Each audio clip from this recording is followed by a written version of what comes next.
welcome back to Board Game Geek's continuing coverage of Gen Con 2019. And I am joined by Jared Miller from Lookout Games. Yes. And we're going to be playing, or we're looking at least, Foothills. Yes. Show me what we would see if we were playing this game. So if we were playing Foothills, you would see this. Oh. All right. So Foothills is a two-player game set in the Snowdonia universe. Okay. So if people are familiar with Snowdonia, then it is a two-player kind of experience that they would be familiar with.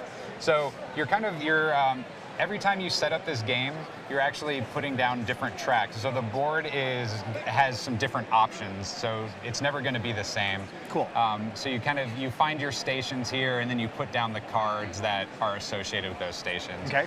You'll find that some things are like they'll have these double stations that kind of go together, and that's just a unique type of experience that that is offered between the different stations. So every line has a little bit different options going for it.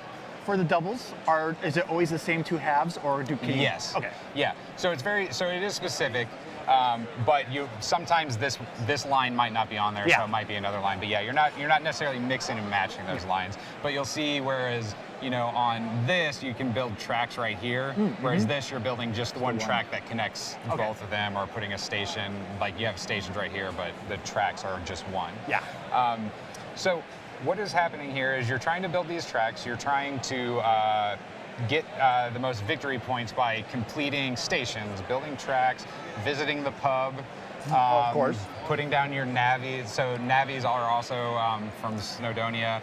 They'll end up kind of doing their work and closing down sections, and that's one of the end goals of like there's nothing available and navies are covering everything up, and that's like indicates one of the end games. But what is really unique about this experience that people may not expect is the way the actions are handled are with these cards that we each have on our board. And you'll see that it says A is the big one, and then C, and then B and D. Yeah. So what's actually happening here, and this one I got a little bit out of order here, but that's okay.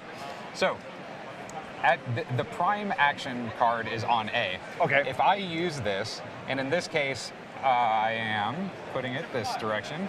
So I am choosing to take 3 resources from the resource supply, which is this cool little thing right here. It is cool. Yeah, so I could take either the colors. So I might take 2 orange and gray. That would be that action. Okay. Then I flip it. So now this action has turned into this the next time I use it. Okay. So there's this really kind of innovative, constantly changing action cards that you have to manage that, because once I've used that, it's like, okay, but in my mind I have to go, well, there's going to be a little bit of time because I'm going to have to do another thing to get back to that. You got to toggle it back and forth. Exactly. Oh, that's cool. And then there are also going to be ways that you're actually going to be, you can cycle these cards out of this eventually, and that's what these actually, I don't have them out. Okay. But I will use my imagination. Yes. There are some what would be called kind of generic action cards that are available out here that you could cycle these out and actually replace them with some other cards from this pool of actions. It's a shared pool? Yeah, so we'd both be drawing from it.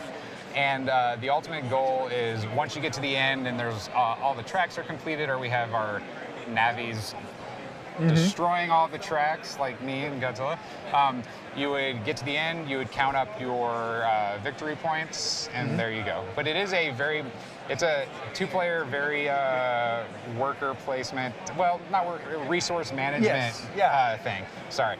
There are workers in it. But yeah, that is the quick pitch. You're building these lines, Snowdonia. I like the variability in it, and also the toggling management of your action set. That's really neat. It's nice because you can't just set a strategy every time.